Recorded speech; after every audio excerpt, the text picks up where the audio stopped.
they've asked me to share in a relatively short space of time how we do this thing about making this workplace lucky. Somebody said to me, if you're going to design a workplace for startups, what would you design into it to make it useful and effective? Well, I'd try and design luck into it. Now, how do we do that? What do I mean? Well, so we've been successful, we've been lucky in creating a working environment for almost 200 startups by going very deep thematically in fintech and creating the support and environment to reduce the challenges and times that those startups had in this growing sector of fintech. And it was the right first strategy for this area, for Canary Wharf, because of course being a hard financial district. But what I'm going to share with you today is the next phase of that strategy. So at Canary Wharf, we're keen to diversify the tenant base, as you heard Juliette mention. And so what we did was design a program called Cognicity, which is a smart city technology challenge. Actually, Cognicity is a brand that we've created for Canary Wharf that sits across all of their smart city activities. And what we did with them was we explained that they know more about building cities than most other people in London and other developers. They've got this amazing talent pool, probably about 20 top executives, senior executives, who know about everything that's relevant about building a city. And what we did was design a program to create 6 challenge areas. So this was a competition that put out a call for startups in 6 themes. They were integrated resource management, connected home, virtual design and construction, integrated transport, sustainable buildings, and automated building management. Okay, so all of those topics, Canary Wharf Group said, we're looking for innovations in these sectors that is going to help make Canary Wharf more efficient, potentially create differentiators for us in the products, in our spaces, and maybe even make us happier or make the place more convenient. And so we put out this challenge.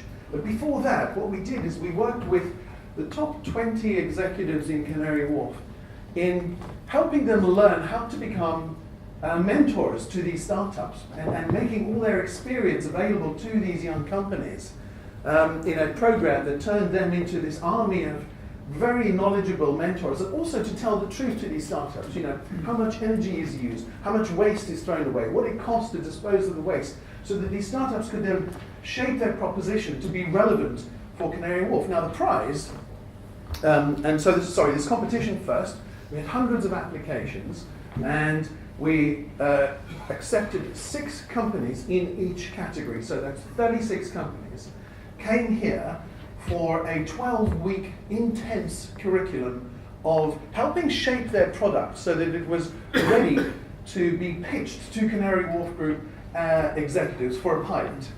And the prize for these startups in each of these 6 categories, there was going to be one company that's going to be awarded a paid-for pilot. I mean, that's the best prize you can give a startup, which is a chance to really try their technology in a paid-for pilot somewhere within the Canary Wharf estate. So the 12-week program was undertaken with both the mentoring from the 20 executives of Canary Wharf and about 60 external mentors who came in and contributed towards supporting these companies, helping solve their problems, helping shape their proposition through to the final pitch. We also had help from a global advisory council, which Juliette Morgan very kindly supported us on as well, and that was to connect international knowledge and outside knowledge to the program to feed into these startups, you know, the best opportunities. Now, okay, so what does this result in? Well, it resulted in 6 companies being awarded a prize. So Canary Wharf Group gave them a £50,000 cash prize, no equity. It's actually a prize for the winners to develop their products, and also the pilot. Now, that was great. And there were definitely 6 winners. Actually, there were 7 because one of them was a combined winner. They couldn't decide and actually decided to combine together to provide the connected home solution. But what that resulted was, once they had awarded the 6, they realized, actually, these innovations are so important to helping develop and grow the estate, they've actually ordered another 6 pilots. So it's double the number of pilots. Of course, this is a big overhead because each of these pilots has to be chaperoned by one of these executives into the paid-for pilot somewhere within the Canary Wharf estate, and then measured, and the impact has to be measured. So it's actually interesting because it's created a much more significant overhead for those executives who are still building the city and continuing to construct and manage. So they've got to do this in addition to their daily job. But what's happened is it has transformed the way that Canary Wharf thinks about continuous innovation, driving it into the ecosystem. But what the result of it is, apart from those 12 pilots, which we're very pleased of, is actually we've opened a smart cities hub called the Cognicity Hub, which is a specialist area on high growth space 24. That's the 24th floor, which is connected to which is part of level 39. Level 39 has 3 floors, it's 39, and then high growth space 42 and high growth space 24. We occupy 3 floors of this building, and on 24 there's a special space set aside for companies in the smart city technology environment, together with a specialist dedicated demonstration area that they can put their solutions in. And what we're going to show then, and literally I would love to show you the slides about this, but the pilots are just being launched now. We have, I think, about 3 of them underway so far. We're going to show the results of these pilots, some of them in real time, live, and in some cases the results after they've been implemented. Now, we had the good fortune of having Intel as a sponsor for Cognicity, and they provided technical support, which was kind of helpful because some of these companies wanted access to things like building data and BMS systems, and that's quite complicated to do, and so we wanted to make sure that it was all done in a very safe way. But the result of this, in terms of the working environment, for companies now wanting to be based in the Cognicity Hub in Canary Wharf, not only do they have access to a demonstration area, companies like Intel who bring just about every senior executive that comes from around the world and showcases what they're doing there, but they also have an active engagement by Canary Wharf Group in new companies coming there that they want to see what their solutions are and whether they have a relevance for improving the Canary Wharf estate. So that's one way, just as a quick example of what we did to help to kickstart, if you like, or to activate a different thematic sector, but one where the natural strengths of Canary Wharf have been used and mobilized to directly support a new sector. So that's great, and that's very helpful, but of course it's not a trivial thing to do, because these executives that are doing this and the people that are running Canary Wharf have got deliverables and deadlines and very, very aggressive schedules to keep.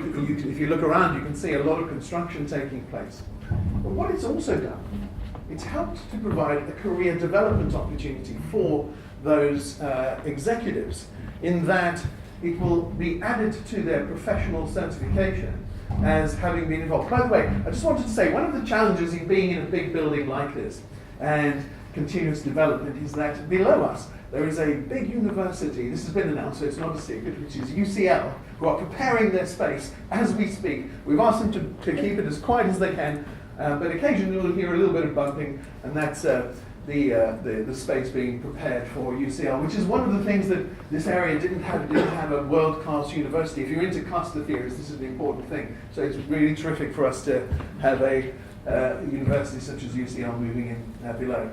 And to just close the loop on this new thematic approach. So we spoke about fintech and creating an optimized environment to support fintech.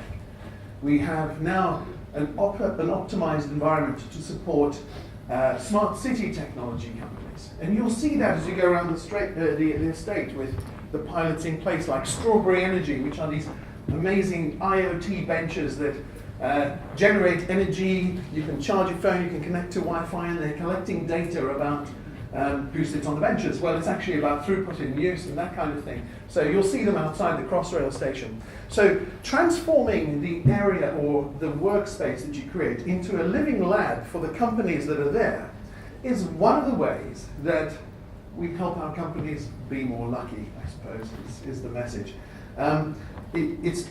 It's hard to describe the complexity of doing this.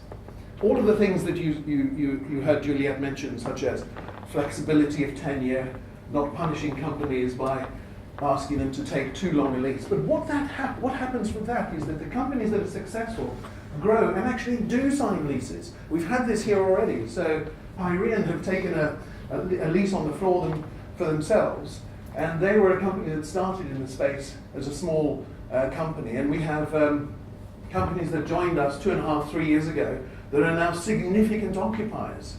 So by creating an optimized environment to directly support at a business level, not just the flexible terms, but at a business level, the companies that are in your space, helping make them more lucky, is one way of improving the opportunity for places like Canary and Wharf to attract a very different kind of audience. Now, if any of you haven't seen Level 39 and you particularly would like to, then you can pop over to the reception and say, could I schedule a visit or tour or something like that? I'm sure we'd be delighted to share with you. We can't show you all of the floors today, but we're very keen to share with you what we do. And if there's any questions any of you have, then I'll be around afterwards and happy to answer them. Thank you very much.